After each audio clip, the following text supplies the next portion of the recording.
और एक बार फिर से वॉर जोन से आ रही बड़ी खबर का रुख कर रहे हैं, क्योंकि गाजा समुद्र तट के बेहद करीब पहुंची इजरायली सेना को लेकर बड़ी खबर आई कि कैसे गाजा समुद्र तट से सिर्फ 800 मीटर की दूरी पर है आईडीएफ। हालांकि समुद्र तट पहुंचने पर आईडीएफ को ये रणनीतिक फायदा किस तरीके से होगा, इस बारे में चर्चा भी होगी। लेकिन उत्तरी गाजा में पूरी तरह आईडीएफ का नियंत्रण क्या अब हो रहा है, क्योंकि बंधकों को छुड़ाने में क्या इसके जरिए और कामयाबी मिल पाएगी?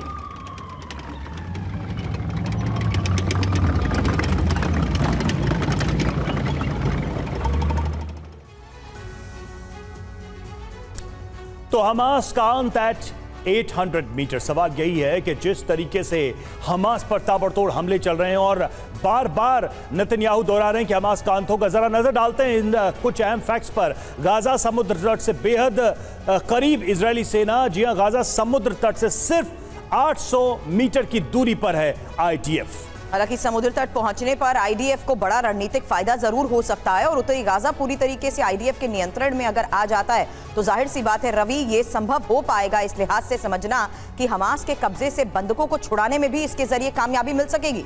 बिल्कुल। और हमास के लड़ाकों की बात करें तो हमास के लड़ाकों का बचना बेहद मुश्किल हो जाएगा ऐसी स्थिति में, और हमले जो हैं वो सीधे तौर पर टारगेटेड होंगे। और जैसा कि बार बार नेतन्याहू कह रहे हैं कि हमास का अंत ही इस युद्ध के अंत को तय करेगा। हमारे साथ हमारे दो मेहमान इस वक्त स्टूडियो में हैं। निनाद सेठ डिफेंस जर्नलिस्ट हमारे साथ हैं और कमांडर अतुल भारद्वाज हमारे साथ इस वक्त जुड़े हुए, रक्षा विशेषज्ञ। अतुल जी, यही सवाल उठ रहा है जो बार बार नेतन्याहू कह रहे हैं कि हमास का खात्मा हो तभी यह युद्ध खत्म होगा।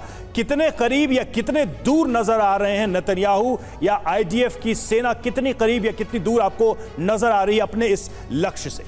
देखिए, लक्ष्य के तो करीब पहुंचने की पूरी कोशिश है इजरायली सेना की।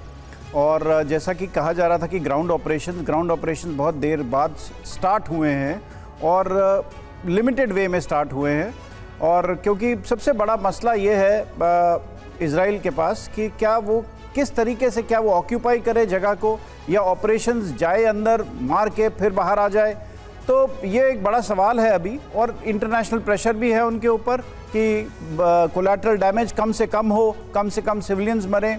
तो ये सब चीज़ों को देखते हुए ये लगता है कि अग्रसर तो है बट ये इतना आसान नहीं है। हमास एक बहुत पुरानी ऑर्गेनाइजेशन है, हमास बड़ी तरह से इंट्रेंच्ड है उसके अंदर, गाजा पट्टी के अंदर, तो उसको इतनी जल्दी डिफीट होना इतना पॉसिबल नहीं है। हाँ, उनके कुछ लीडर्स हर रोज़ मारे जाएंगे, कुछ खबरें मिलती रहेंगी, पर ये लड़ाई लंबी चलेगी और इतनी आसानी से मेरे को लगता नहीं। बिल्कुल सही कहा आपने सर, क्योंकि उस लिहाज से हम ये देख रहे हैं कि अभी भी बाकायदा वीडियो जारी कर बड़े दावे किए जाते हैं। जहां गाजा में इजरायली फोर्स की मौजूदगी को लेकर तो खबरें आती हैं, लेकिन गाजा में ही किस तरीके से वो हमलों को अंजाम दे रही हैं। अब एक और तस्वीर, खबर ये आई कि सराया अल कुद्स ने मोर्टार दागे, इजरायली गाड़ियों को यहां तबाह करने का दावा किया गया है। तो दोनों तरफ से लगातार वार पलटवार हो रहे हैं और अब तस्वीरें जारी कर बड़ा नुकसान पहुंचाने के ये दावे किए जा रहे हैं।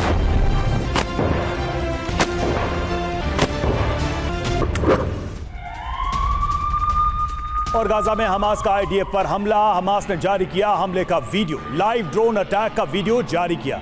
आईडीएफ के कई जवानों के घायल होने की भी खबर सामने आ रही है।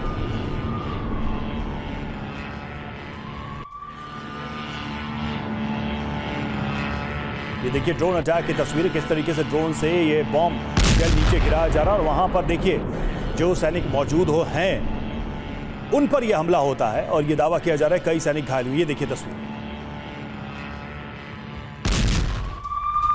और 7 अक्टूबर को हमास के हमले का नया वीडियो अब आपके सामने, जहां हमास ने इजराइल पर हमला किया था और हमलावर हमास लड़ाके इस वीडियो में नजर आ रहे हैं। आपको बता दें, घायल साथी को छोड़कर हमास का लड़ाका ये भागा इन तस्वीरों में साफ नजर आ रहा है।